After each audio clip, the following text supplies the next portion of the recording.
ಪ್ರತಿ ವರ್ಷ ಜುಲೈ 1ರಂದು ನಮ್ಮ ರಾಜ್ಯದಲ್ಲಿ ಪತ್ರಿಕಾ ದಿನವನ್ನ ಆಚರಿಸಲಾಗುತ್ತದೆ. ಅದೇ ರೀತಿ ತಿಪಟೂರು ಹಾಸನ ಸರ್ಕಲ್ ಗ್ರ್ಯಾಂಡ್ ಹೋಟೆಲ್ನಲ್ಲಿ ಕೇರಾ ಸಂಘದ ವತಿಯಿಂದ ಪತ್ರಿಕಾ ದಿನಾಚರಣೆಯನ್ನ ಹಮ್ಮಿಕೊಳ್ಳಲಾಗಿತ್ತು.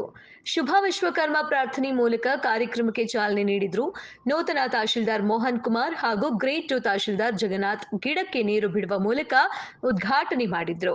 ಕರ್ನಾಟಕ ಸಂಪಾದಕರು ಹಾಗೂ ವರದಿಗಾರರು ಸಂಘದ ಜಿಲ್ಲಾ ಗೌರವಾಧ್ಯಕ್ಷರಾದ ಡಾಕ್ಟರ್ ಭಾಸ್ಕರ್ ಅವರು ಅಧ್ಯಕ್ಷತೆ ವಹಿಸಿದ್ದು, ತಿಪಟೂರಿಗೆ ನೂತನವಾಗಿ ಆಗಮಿಸಿದ ದಂಡಾಧಿಕಾರಿಯಾದ ಮೋಹನ್ ಕುಮಾರ್ ಮಾತನಾಡಿ, ಕನ್ನಡ ಪತ್ರಿಕೋದ್ಯಮ, ಪತ್ರಿಕೆಗಳು ಮೊದಲಾದವುಗಳ ಕುರಿತು ಚರ್ಚೆ, ಅವಲೋಕನ ನಡೆಸಿದ್ರು. ಪತ್ರಿಕೋದ್ಯಮದ ಪರಿಚಯ ಜನಸಾಮಾನ್ಯರಿಗೆ ಆಗಬೇಕು ಎಂಬ ಉದ್ದೇಶದಿಂದ ಈ ದಿನವನ್ನ ಪತ್ರಿಕಾ ದಿನವೆಂದು ಆಚರಿಸಲಾಗುತ್ತದೆ ಎಂದು. ಪತ್ರಿಕೋದ್ಯಮವೆಂಬುದು ಕಾಲದ ಸ್ವಿತ್ಯಂತರದಲ್ಲಿ ಹಲವು ಬದಲಾವಣೆಗಳನ್ನ ಕಂಡಿದೆ. ಪತ್ರಿಕೋದ್ಯಮದ ರೀತಿ ಸ್ವರೂಪ ಬದಲಾಗಿದೆ. ಮುದ್ರಣ ಮಾಧ್ಯಮದ ಜಾಗವನ್ನ ಬಹುಪಾಲು ಆನ್ಲೈನ್ ಪತ್ರಿಕೆಗಳು ಆಕ್ರಮಿಸಿಕೊಳ್ಳುತ್ತಿವೆ. ಸಾಮಾಜಿಕ ಜಾಲತಾಣಗಳು ಕೂಡ ಸುದ್ದಿಗಳನ್ನ ಸೆಕೆಂಡಿಗೂ ಹೊತ್ತು ತರುತ್ತವೆ.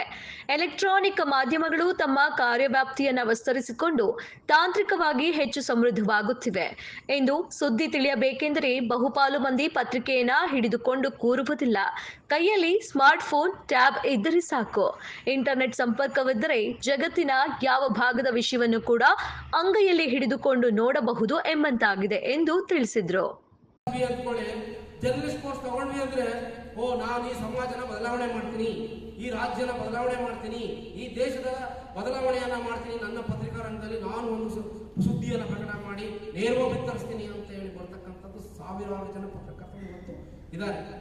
ಆದರೆ ಬಂದಂತ ಕೆಲವೇ ದಿನಗಳಲ್ಲಿ ಇದರ ಹಾಳಾಗಲು ಗೊತ್ತಾದ ತಕ್ಷಣ ಸುಮ್ಮನಾಗಂತ ಸಾಕಷ್ಟು ಉದಾಹರಣೆಗಳು ಇವತ್ತು ನಮ್ಮ ಸಮಾಜದಲ್ಲಿ ನಡೀತಾ ಇದೆ.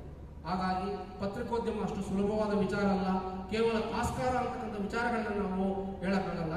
ಪ್ರತಿಯೊಬ್ಬರೂ ಕೂಡ ನಾವು ಪತ್ರಿಕೋದ್ಯಮದಲ್ಲಿ ಮಾಡ್ತಕ್ಕಂಥ ಎಲ್ಲ ಪತ್ರಿಕಾ ಪ್ರತಿನಿಧಿಗಳು ಏನಿದ್ದೀವಿ ಇವತ್ತು ಪ್ರಾಮಾಣಿಕವಾಗಿ ಕೆಲಸ ಮಾಡೋಣ. ನಾವು ಯಾರಿಗೂ ಎದುರಿಸಬಾರ್ದು, ನಾವು ಯಾರಿಗೂ ಎದುರಬಾರ್ದು ಅನ್ನೋ ಒಂದು ಧ್ಯೇಯನ ಇಟ್ಟುಕೊಂಡು ಇವತ್ತಿನ ಸಮಾಜದಲ್ಲಿ ನಡೀತಕ್ಕಂಥ ಪ್ರತಿಯೊಂದು ವಿಚಾರಗಳನ್ನು ಸಮಾಜದ ಜನಗಳಿಗೆ ಸಾಮಾನ್ಯವಾಗಿ ಮುಟ್ಟಿಸುವಂತ ಕಾರ್ಯನ ನಾವು ಮಾಡಬೇಕು ಅಂತ ಹೇಳಿ ನನಗೆ ಮಾತಾಡಲಿಕ್ಕೆ ಅವಕಾಶ ಕೊಟ್ಟಂತ ಸಮಾಜದ ಎಲ್ಲಾ ಗಣ್ಯರಿಗೆ ನನ್ನ ಹೃತ್ಪೂರ್ವಕ ಅಭಿನಂದನೆಗಳನ್ನು ಸಲ್ಲಿಸುತ್ತಾ ನನ್ನ ಎರಡು ಮಾತು